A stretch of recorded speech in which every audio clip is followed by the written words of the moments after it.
রাধে রাধে। এই তো চলে এসেছি, ভাতের থাল নিয়ে বসলাম। আজকে কি রান্না হয়েছে? আজকে রান্না হচ্ছে ভাড়ালি বটি।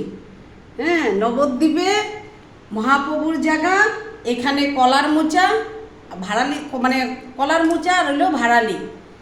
আর মানে এটা সবচেয়ে আসল ভোগের প্রসাদ।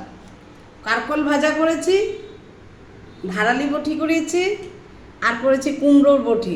আজকে আমি শর্টকাটে রান্না করেছি, ঘর পরিষ্কার করেছি, আর তিতা করলা ভাজা করেছি, আর তার সাথে টক ডাল টমেটো দিয়ে। চালতা এনেছি, তো চালতা আমি কালকে রান্না করব।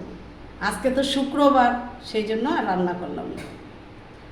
আর সাথে আছে কাঁচা লঙ্কা, একটু ঝাল না হলে তো ভালো লাগবে না খেতে, তো এই জন্য করলাম, নিয়েছি সাথে। তো কেমন হয়েছে আমার থালটা দেখে তবে তোমরা বলবে, লাইক করবে, শেয়ার করবে, কমেন্টস করবে, আর সাবস্ক্রাইবটা একটু করে। নমস্কার, রাধে রাধে।